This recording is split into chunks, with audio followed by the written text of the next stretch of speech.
Bem, mais uma vez eu só preciso de uma confirmação só para ter certeza se o som está bom, se, enfim, tem pessoas aí assistindo. Leison Miguel já está aqui no, aqui é o YouTube. Sandra Bajo também está ali, Lúcio Martins, Aramu, que o pessoal já está no YouTube. Luta Elisia já está aqui no Facebook. Ivo César Martorano, Jean Tomé também, Cássia Martins. Lorena Luna Linhares está dizendo que o som está ótimo. Deixa eu ver aqui. Rose lá de Santa Catarina. Laura Miller. No Facebook aqui está ok? Bem, se ninguém está reclamando. Ana Lúcia Costa Pereira, minha amiga do Rio de Janeiro. Nívia Bige. Jean Tomé lá de Pernambuco. Nina Rosa Diel lá de Porto Alegre. Cleison Teixeira lá de Mossoró. Eu tive em Mossoró acho que 2 ou 3 anos atrás para conversar com o pessoal aí. Bem, aqui parece que está tudo ok. Gente, hoje é dia. Eu não iria falar desse assunto, mas estão me cobrando tanto. Vou falar sobre essa questão aí do Iraque e Estados Unidos e como isso vai nos atingir aqui. Hoje é dia 8 de janeiro de 2020. Meu nome é Durval Ferreira, sou oficial de carreira do Exército Brasileiro e jornalista. Parece que deu uma travada aqui no Facebook. Voltou. Me sigam aqui no Facebook em Durval Ferreira e aqui no YouTube em Durval Ferreira e em todos os outros canais que compartilham aí meus vídeos. Eu agradeço muito. E a todos vocês também que compartilham e que divulgam essas ideias e vídeos, tá? Eu agradeço muito aí a todos vocês, porque na verdade isso é bom para todos nós. É muito importante que vocês conversem com todo mundo, compartilhem com todo mundo e para que vocês saibam, né? Para que vocês saibam, assim, para que o Brasil se livre, né? O Brasil tem que se livrar dessa corja. O Zago já apareceu aqui também, Zago, Zago PQD também está ali, Ivana Pugliese, o pessoal está chegando. Gente, olha só, deixa eu passar para todos vocês aqui uma ideia geral, tá? Uma ideia geral sobre essa guerra Irã-Iraque e Estados Unidos e como vai ser o desdobramento disso tudo. Vocês já devem saber já que o Exército Brasileiro tem oficiais no mundo todo. Por sorte, o pessoal da minha turma, ou então uma turma à frente, uma turma atrás, estão espalhados aí pelo mundo todo. Eu vou passar algumas ideias filtradas aqui para todos vocês, para que vocês tenham ideia do que está acontecendo lá e como isso vai interferir e como isso vai interferir diretamente aqui no Brasil. Uma ideia que eu tenho que passar para todos vocês é o seguinte, uma comparação Brasil com o resto do mundo. Nós falamos que nós estamos no desespero e numa M muito maiúscula e por aí vai. Eu não sei por que está travando tanto aqui o Facebook. Acho que o Facebook está travando. Numa M muito grande e por aí e tudo mais. Eu vou dizer para todos vocês o seguinte: estamos sim numa M muito grande. De 0 a 10, o governo Bolsonaro, o governo é aquilo que nós elegemos, ele é temporário, né? O governo, ele se representa, a única função que se representa em uma pessoa, que é o presidente da República, e ele escolheu todos os seus ministros e assessores e tudo mais muito bem escolhido. Ele tem um plano de governo e esse plano de governo ele tem que ser executado. Quem fiscaliza a execução do plano de governo é o Congresso Nacional, que é composto por deputados e senadores, e na área jurídica, quem atua é o Poder Judiciário, principalmente no nosso caso através do STF, tá?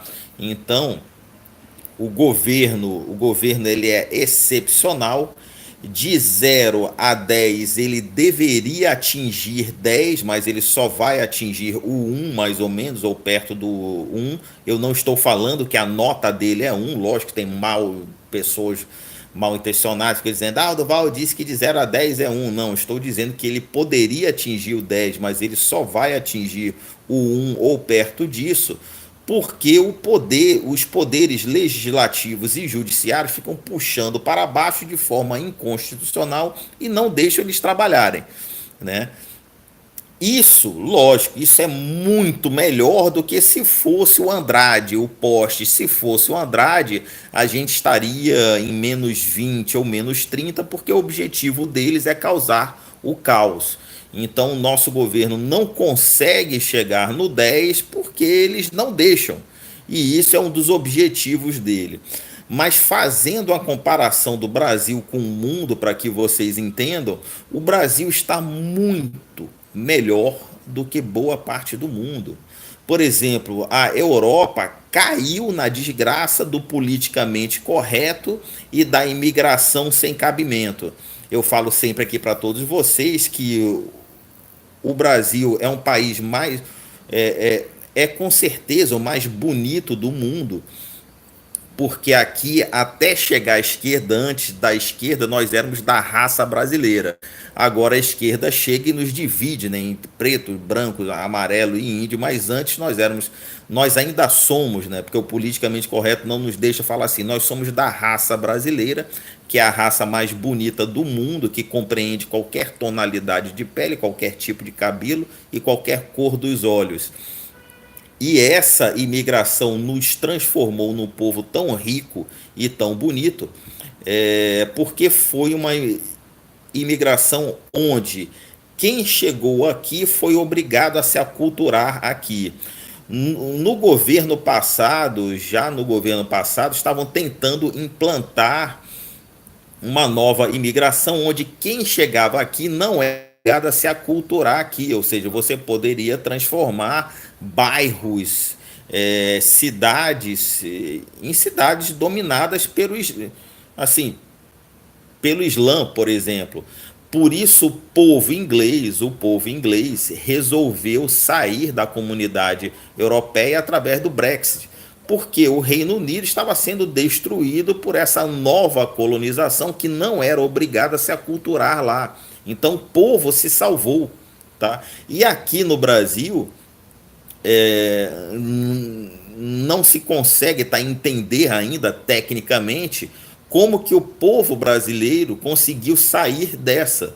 Porque mesmo com a Rede Globo, a melhor rede de televisão aberta do mundo, ela não conseguiu dominar as massas, ela não conseguiu dominar, não conseguiu transformar o povo em um imbecil por completo. Grande parte disso, os responsáveis pelo insucesso da Rede Globo são as mulheres, particularmente homens e mulheres com mais de 40 e 50 anos, mas particularmente as mulheres, onde a Rede Globo tenta desvalorizar a mulher, tenta desvalorizar a família e tudo mais, mas as mulheres com mais de 40, 50 anos, que são as mães e tudo mais, são as responsáveis, mesmo aquelas que não são mães, são responsáveis por famílias e tudo mais, os jovens ainda as respeitam. Então não se conseguiu dominar o país, particularmente um dos grandes motivos é esse. Então, nós estamos numa situação muito boa em relação ao resto do mundo, apesar de nós criticarmos e reclamarmos tanto assim, assim tudo mais, mas isso assim é algo que nós temos que tomar muito cuidado, né? Que nós temos que tomar atenção no caso em relação a isso. O governo aqui no Brasil, infelizmente, não consegue governar. Quem está mandando no país é o STF, os líderes no caso da Câmara, tá, e do Senado, infelizmente é assim, e eles ainda o fazem porque os grupos de rua que se dizem conservadores estão conduzindo as massas, mesmo aqueles que já acordaram, que são os 10% que dominam o país, né, que fazem mudanças assim no país. Esses grupos que se dizem conservadores e de direita, se vocês olharem, os meus vídeos não circulam, Se vocês colocarem nesses grupos que se dizem conservadores, eles vão bloquear, porque eles não querem que vocês tenham acesso a esse tipo de informação, mas o que eles estão fazendo é conduzir as massas às próximas eleições. E as próximas eleições, eles vão apoiar diversos candidatos que são muito piores do que os que já estão hoje, tá?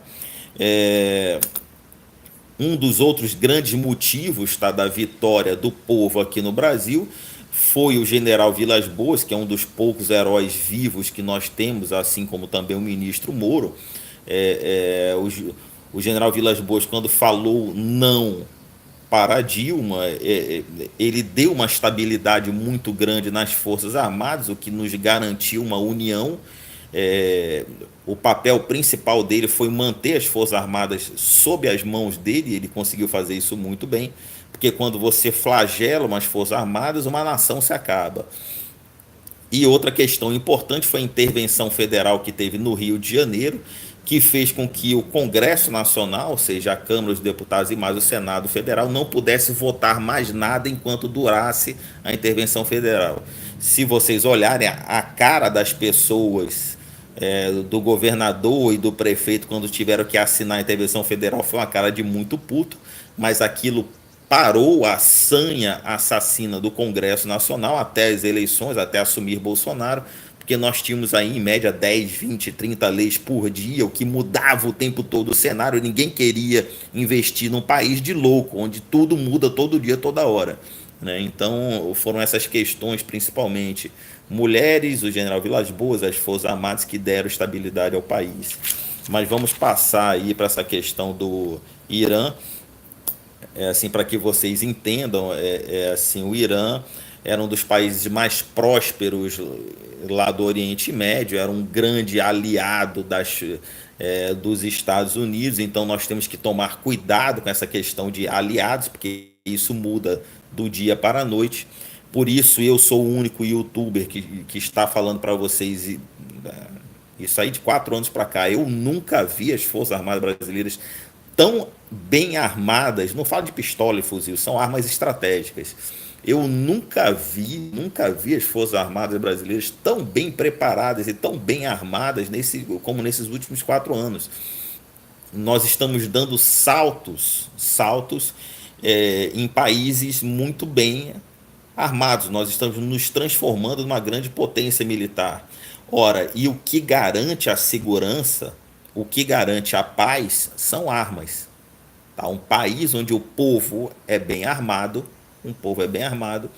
a paz reina. Ou seja, só mudou o governo atual, os crimes diminuíram 25%, o povo passou a se armar mais, e isso gera segurança. Por incrível que pareça, assim, não há o que discutir, eu sou pacifista, vou soltar pomba branca. Essa porra não funciona, bicho. O que garante a paz são as armas e tecnologia, né?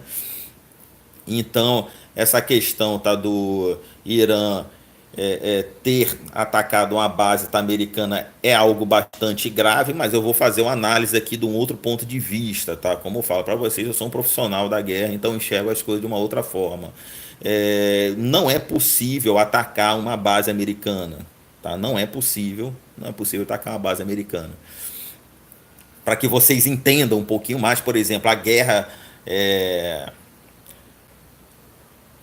das Malvinas, que foi em 1982, tá? Em 1982, teve uma arma secreta que o mundo todo soube um bom tempo depois. Por exemplo, a artilharia, que são o que o civil chama de canhão, né? Nós chamamos de obus, ela dá tiros curvos e longo, né? A artilharia, até então, ela dava um tiro, ou seja, se fazia todos os cálculos, né? a posição inimiga está em tal canto, não sei o que, coisa e tal. E tem um sargento, normalmente é um sargento, ou então tá um oficial que fica na tropa lá na frente, que é o observador de artilharia, ou então alguém de forças especiais, ou então, no caso, um precursor paraquedista.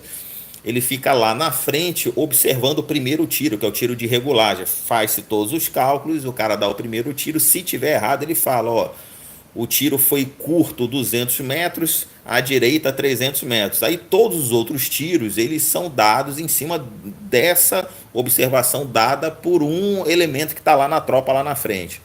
A artilharia argentina, ela só conseguia dar o primeiro tiro, que era esse tiro de regulagem. Logo depois, a artilharia argentina ela era destruída, né? Porque os ingleses, em 1982, eles tinham um radar que pegava esse primeiro tiro e já calculava onde estava a artilharia, a base, tá, de toda a artilharia que estava dando aqueles tiros, e dava o tiro de contra a bateria e destruía tudo. Desde então, quando o mundo descobriu isso, toda a artilharia ela mudou o seu conceito no mundo todo. Hoje se dá uma salva de tiros e já se muda de posição rapidamente, porque vai ter a contra-salva. Não tem como dar tiro numa base militar americana. Eu estou falando, hoje não tem como, né? Quando se faz um ataque desse, é mais um efeito psicológico. Ah, mas foi a base onde Donald Trump pousou, ele discursou, não sei o quê. Mas naquela época ela estava muito bem armada, muito bem preparada para receber um presidente americano, né? É uma base de segundo, terceiro, quarto escalão, ou então uma base mista, salvo engano, que me passaram aqui, que é uma base mista, que tem americanos, iraquianos, iranianos e por aí vai. Porque se fosse uma base americana, o mundo todo, uma base americana, não uma base mista. Se fosse uma base americana, é praticamente impossível você fazer um ataque desse sem escudo o escudo deles ter derrubado todos os tiros antes mesmo e ter feito um fogo de contrabateria em todo mundo que fez. Então foi um ataque muito bem pensado, numa base, como eu falei para vocês, de segundo, terceiro, quarto escalão, enfim, porque ninguém é louco de chegar a atacar uma base assim, no caso, do primeiro escalão. Pode ser até que toda a mídia fale que foi o Irã que fez esse ataque. Mas a história do mundo conta que não é bem assim que a banda toca. Pode ser alguém querendo causar uma guerra maior e coisa e tal, e nós só vamos saber daqui a 20 anos, 30 anos. Porque uma das formas de você enfraquecer um outro país é fazer com que ele entre em guerra, tá? E os Estados Unidos normalmente eles comem pratos frios, né? O que é normal, a gente faz todo um serviço, tá, de inteligência e tudo mais e coisa e tal, e depois faz o ataque quando a gente quiser, né? Os Estados Unidos ele não vai agir como caça, ele é o caçador, né? Então ele vai comer em pratos frios, vai fazer a inteligência dele, descobrir o que houve, coisa e tal, e fazer ali tal ataque. O que prejudica, o que preocupa a nós brasileiros? Eu não sei se todos vocês conhecem, mas eu tive lá há um pouco tempo, umas 2, 3, 4 vezes, na tríplice fronteira Brasil, Argentina e Paraguai. Ela é dominada por esses povos, né? Você olha alguns locais do Brasil, você vê haitianos, africanos e tudo mais, mas lá só tem eles. Lá só tem bastante mesquitas, e eles têm um bom domínio de lá. Se vocês não lembram, se vocês não sabem, há pouco tempo também atrás, alguns anos atrás, não, algumas dezenas de anos, foram os iranianos os responsáveis por grandes ataques e uma boa quantidade de mortes na Argentina, um ataque terrorista, né? E outra coisa que vocês têm que saber é que o Irã não é um país, vamos dizer assim, onde toda a população concorda com o que está acontecendo. Há pouco tempo atrás, nós brasileiros, nós não concordávamos com o governo, mas nós não tínhamos o que fazer. Hoje, dentro dos três poderes, nós temos um poder que é nosso, que é o poder executivo, né? E isso é muito bom para todos nós. Nós temos um poder à nossa mão, que é o poder executivo. É, Depois da saída, tá, do Shah Reza Pahlavi, em 1979, o Irã se transformou, mais ou menos, está numa ditadura petista, vamos dizer assim, onde os grandes líderes religiosos tomaram de fato o poder. É um país, por incrível que pareça, bem democrático, porque tem eleições e tudo mais. Muito, tecnicamente falando, é muito menos tirânico do que a Arábia Saudita, que é um dos aliados hoje, tá, dos Estados Unidos. A Arábia Saudita é uma ditadura ferrenha. O Irã não é tão assim. O Irã, o que aconteceu? O mesmo problema que aconteceu aqui com o PT, tá, no Brasil. As reeleições de Ahmadinejad, ele foi reeleito, ele foi eleito, tá, em 2005 e reeleito em 2009, né? E se supõe que a reeleição dele foi para presidente, foi algo forjado. Então o povo tá, iraniano, ele é muito vítima do seu governo, ele é muito vítima dessas lideranças religiosas, ele é muito vítima disso tudo. Então é assim que funciona, gente. O mundo todo é assim que funciona. Que tanto essa força Quds, tá, que o general que foi morto agora lá pelos Estados Unidos era o líder, assim, essa força Quds, ela é praticamente uma SS, ela é uma SS alemã. As tropas, as forças armadas alemães na Segunda Guerra Mundial, a maior parte não era nazista, tá? Mas os nazistas eram mortos o tempo todo, que eram os SS, eram mortos sem piedade, porque eles eram nazistas, né? Então nós temos que ter uma compreensão aí mais ou menos sobre isso. Então eu acho que eu já falei tudo que precisava falar. Eu creio que sim. Eu vou ter que fazer outros vídeos, falando sobre outros diversos assuntos. Talvez eu entre mais de uma vez por dia, porque tem que botar muito assunto aí em dia, tá? Tem muito assunto interessante aí que eu tenho que passar para todos vocês. Eu espero que vocês tenham paciência para não ficar muito longo, não ficar preenchendo aí diversos outros assuntos. Assim, tem um anuário da CIA, onde falam todas as. Não sei se esse documento é público, tá, ou não, então eu vou falar somente um filtro, né, que fala sobre as armas, tá, do Irã, todas as armas que tem no Irã. Eles são um país muito bem armados, diferente, tá, do Iraque, que tinha um Estado-Maior muito bem formado, onde uma coligação do mundo todo demorou muito para subjugar o Iraque, né? O Iraque tinha assim, oficiais muito bem formados no mundo todo, por isso a Força Aérea pujante, então por isso demorou, o mundo todo se uniu para atacar o Iraque. Não que os militares de lá sejam sanguinários, mas o Saddam Hussein era um sanguinário e os militares são profissionais trabalhando, né? Já no Irã, eles possuem muitas armas terrestres, vamos dizer assim, muitos foguetes, mas a força aérea deles é incipiente, mas eles têm muitos foguetes. Que pronto, voltou aqui o YouTube tinha saído do ar, voltou. Então, não vi no anuário da CIA, os amigos aí depois, tá, amigos, tá, da Força, me lembre, mas eu não vi, tá, no anuário da CIA, ou não li, tá, o torpedo de hipercavitação, aquele torpedo que é ultra rápido embaixo d'água, que ele anda numa bolha de ar. Eu não vi isso, mas eles possuem essa tecnologia, ou seja, eles conseguem fechar o estreito lá de Hormuz facilmente com esses torpedos, que praticamente não tem defesa contra eles. Eu não vi no anuário da CIA, mas eu lembro disso. Eu lembro que eu tinha lido isso aí uns 10 anos atrás e não vi, tá? Mas é só esse detalhe só que eu acho que passou, tá?